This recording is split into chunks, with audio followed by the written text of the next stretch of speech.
Why hello there, fellow peeps of the internet, and welcome to the Hydration Station, where we hydrate, and then because of the station, we hop on a train of knowledge, and we learn stuff. Well, after a great start here, mucking up lines and all that jazz. Now, I don't really understand fully how a podcast is truly meant to go about. I am also, while recording my first podcast, I am also on live on TikTok with a couple of hundred people in here. Hello. So I'm literally on live with the fellow peeps of the internet on TikTok simply because, I don't really know what I'm meant to be talking about for this podcast. I mean, I have also just recorded a YouTube video where I do quick hydration and education. I've got my props, well, not really prop merch, and, I've filmed some videos, and currently it is all being transcribed to a Jesus Christ. Not Jesus Christ, but I've just looked at the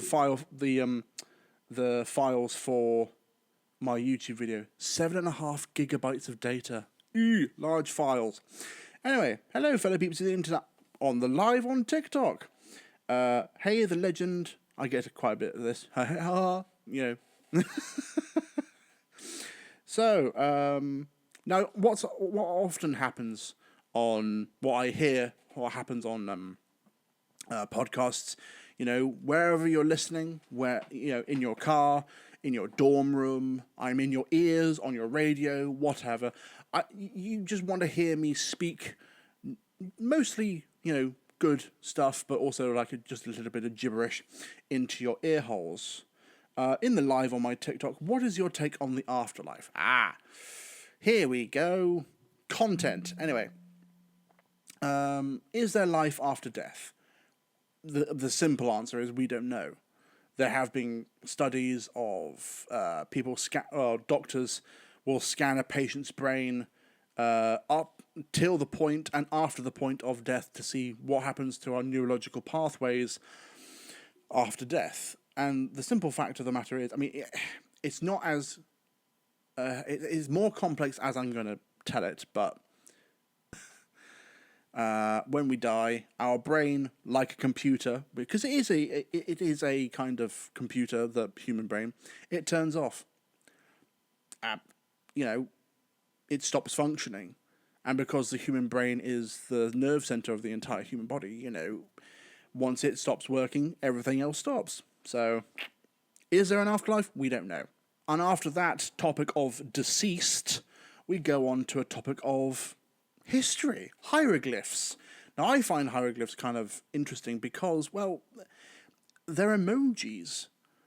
Like, when the emojis first came out, everyone was like, "Oh, it's revolutionary! Like, this is the new thing. This is the new trend." But emojis are just hieroglyphs, just for our era.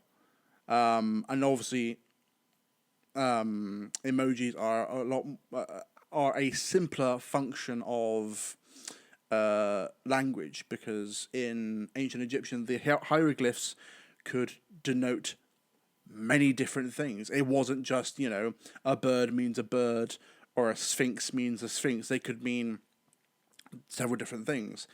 A picture speaks 1,000 words. That sort of thing. Whoop! Just touch the mic. And on this podcast, because I am British, there will be occasional sips of tea. Tetley. I get a lot of stick for liking Tetley tea, even though yes, Yorkshire tea here in England is, pardon my French, the shit. But my everyday drinking tea, Tetley. Please sponsor me. And moving on, after that glorious sip of tea, we have another question. Why can you smell the cold? Like when you're outside, like it's snowing, when it snows here in England, and you get you can almost smell the cold. Fact of the matter is, we can't. Our nose, like a majority of our body, does have temperature receptors. We are literally smelling we're smelling the air, but at a lower temperature. Also, at lower temperatures, air becomes a little bit thinner. So you could say the smell of cold air is thin air. Can I explain time? Not really, because time is a concept. It isn't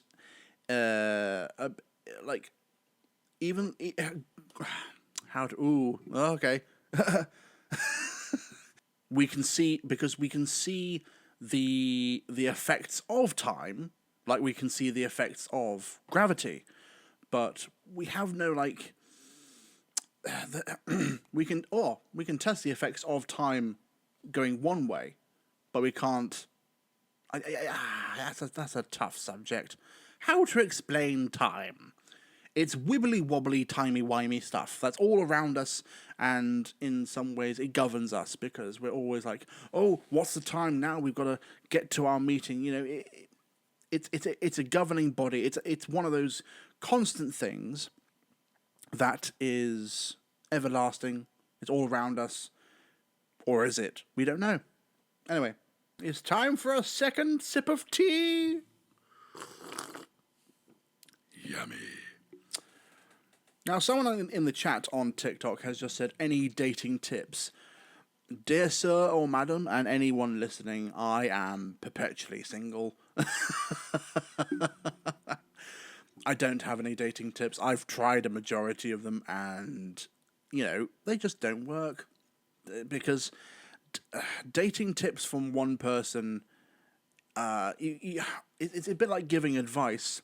Whenever you give advice to someone, it's going, in some way, shape or form, it's going to land flat on its face, because one person's experience can't be palpable to another person. We all have an individual life, and what affects you won't necessarily affect me, because we're two different people. We're two unique individuals on this blue marble hurtling through the void of space, which is a terrifying thought. Anyway, and the first thing that catches my eye on the TikTok live stream while we're recording this podcast is water wet?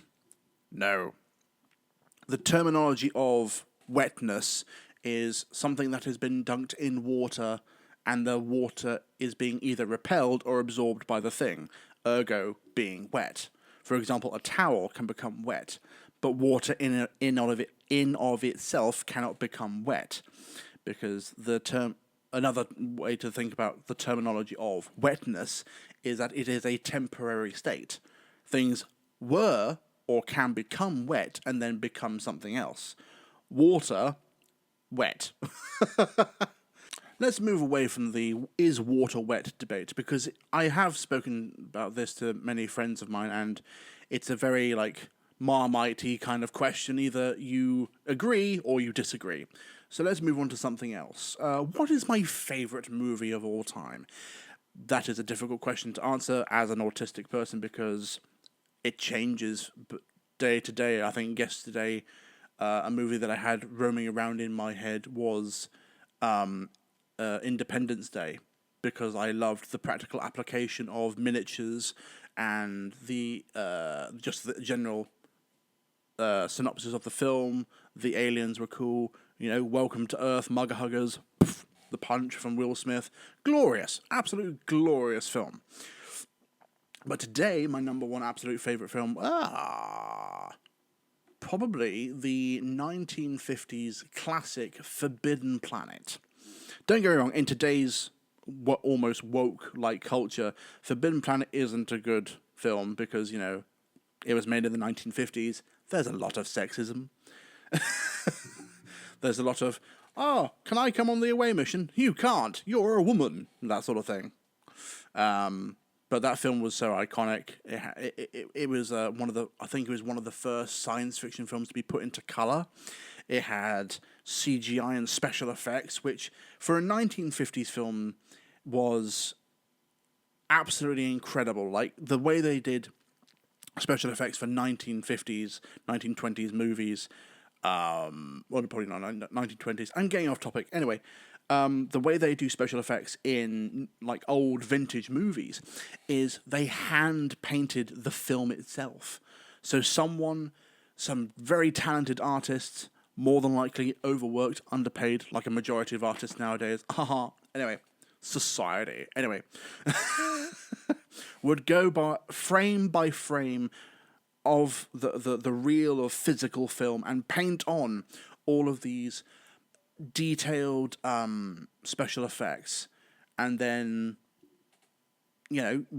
almost like a flick book. You'll paint individual scenes, and then as you play the film, they magically start to move by themselves. Amazing stuff! I just got a question in the TikTok live chat. What do you think is at the center of the moon? Now, there's a lot of conspiracy theories around, like, what is potentially at the center of the moon. More than likely, it's rock. Just plain old rock. The moon is a celestial being that just orbits our planet. That is it. It's a moon. That's what it is. But I'm guessing what the commenter would like me to say is to talk about one of the many conspiracy theories about, like, the moon is made of cheese, or the moon is an experimental Dyson sphere that was put there by an ancient civilization, and the lizard people that actually govern the earth live within it. Is that what you wanted to hear, John? Like, I do, like, enjoy reading some of these conspiracy theories, because some of them a lot of them don't even hold credit. I mean, some of the flat earther ones, hysterical. Absolutely hysterical to hear what people think our tiny blue marble in the vastness of space actually looks like. Like, we have evidence of that it is cylindrical or round or egg-shaped, however you wanted to define it, but it certainly is not flat. But conspiracy theories like, the moon is made of cheese, there's a flat earth, unicorns did exist, Hitler was a lizard, they go on and on and on. And if anything, the conspiracy theories just show that, like, the creativeness of the human mind, what the craziest stuff that we can think of. It's absolutely fascinating. But if you ever wanted, like, a good old chuckle, go on the internet and just type in, like, conspiracy theories. It's hysterical. Also, I am recording this podcast at 1:58 a.m. in the morning. A majority of people are probably sleeping, but you know what? I'm not, because I'm not a lizard person. I am an owl. I made a TikTok video recently about there was a woman saying, "Stitch this. What is your gender?" But then answer incorrectly. And my answer was, I identify as Archimedes, a highly intelligent owl who spends his days nestled on a perch in the office of none other than Merlin the Wizard. But at the end of the day, I'm still just a talking bird. I'm an owl. Ooh. Anyway. I do enjoy TikTok. I mean, I started TikTok when I literally out of boredom. It was the first lockdown of this pandemic, which, by the way, like, this pandemic will go down in history. Like, a lot of people, like, moaning and whining about the pandemic, but we literally have now lived through a portion of history.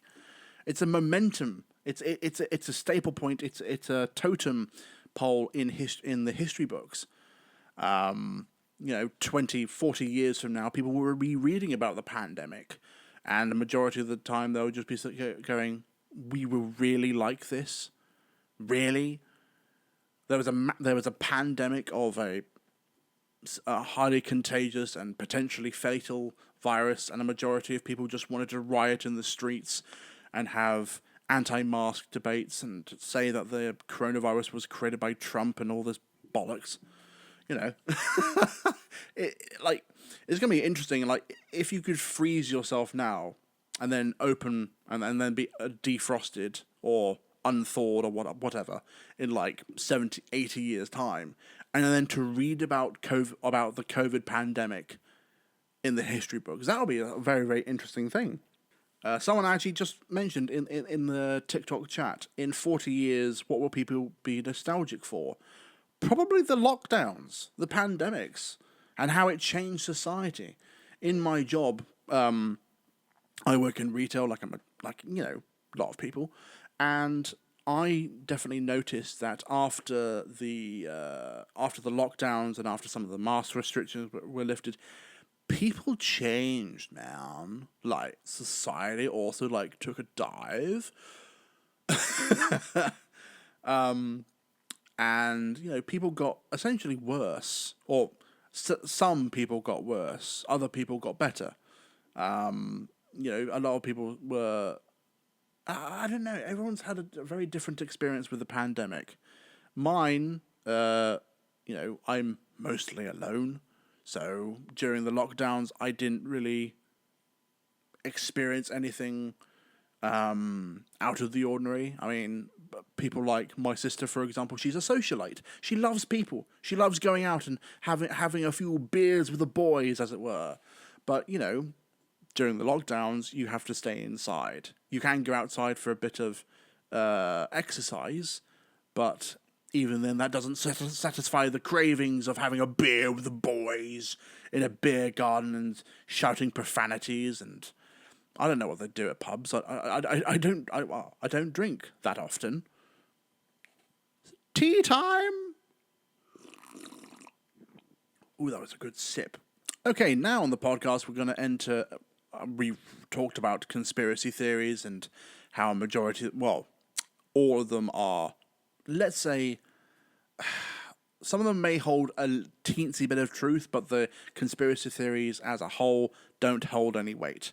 And in the comment section of my TikTok live, which is also being done as I'm recording this, do you believe in dinosaurs? If so, why? There is zero evidence except the fossils, which they're not proof. What? Do you know how a fossil is formed, sir or madam? Hydration and education, but not with water like I usually do, with tea. Yes, in point of fact, I believe dinosaurs existed because there is a mountain of evidence, which includes the fossils that we find in the ground. A fossil is literally created by a dead dinosaur. The fossils themselves, I mean, in school you're taught that the fossils are the bones of the dinosaur. That isn't technically correct. A fossil is the calcification of the bones to the point where they become like the minerals around them, rock. To my understanding, and you know, I do believe that dinosaurs once roamed this earth several million years ago, because, like I said, we've got the evidence. You know, we know through geological surveys that at some point in Earth's history, not our history, because human history is what, 200,000 to 300,000 years old. We know that life on this planet is several hundred million years old. But we know also that there was a cataclysmic event, an extinction level event that happened 65, 70 million years ago.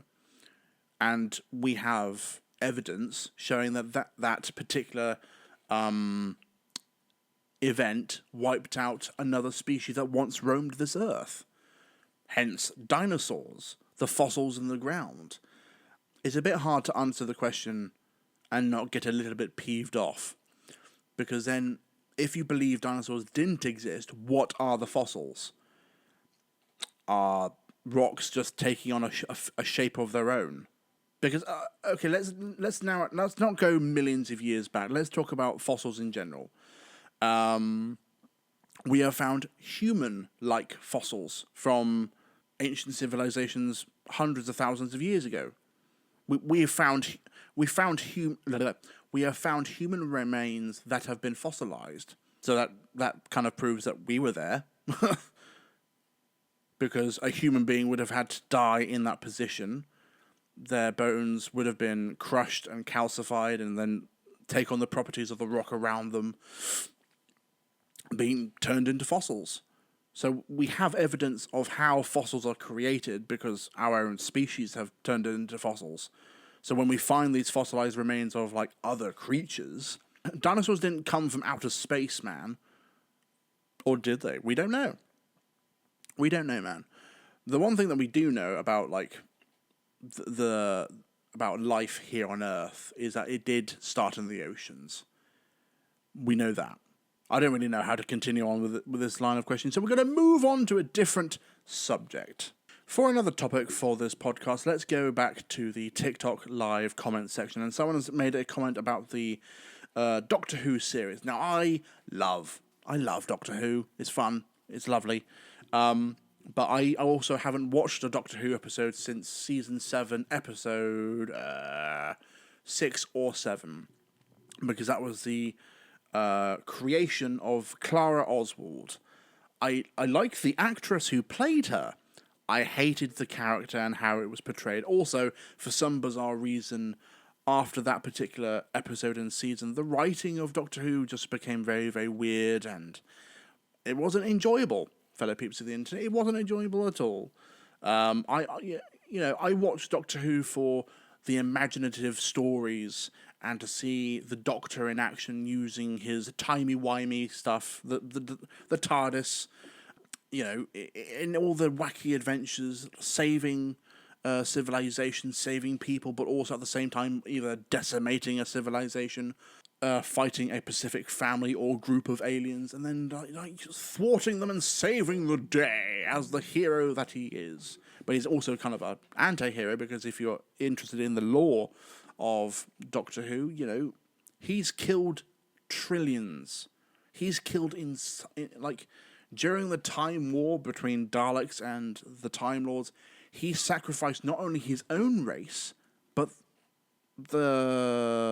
he also killed all of the Daleks as well. That takes a toll on a human as well as a Time Lord.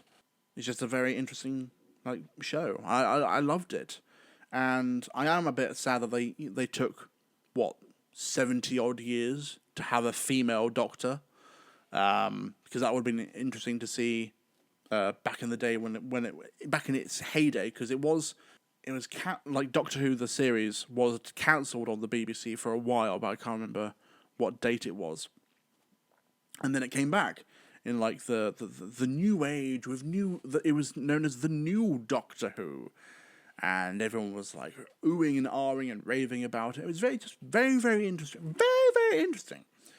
But after season 7, episode 6 or 7, I can't remember which one, the writing just became more about human problems, man, society and how people treat one another, and it dealt with psychological issues. I think there was an entire episode about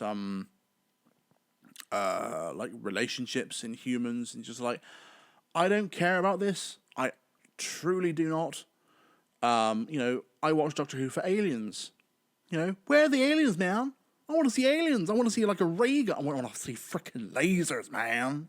We're about halfway or near the end of the podcast, because this is my first ever podcast. I don't really know what I'm doing. I don't really know. Are you guys enjoying this? There's no backwards and forwards. I am doing a TikTok live as I'm recording this, because I needed some topics to talk about, because when I asked the fellow peeps of the internet, when I asked the fellow peeps, you listening, watching now, would you guys like a podcast? You all said yes. And then when I said, what sort of topics would you like me to talk about? They just went, yes.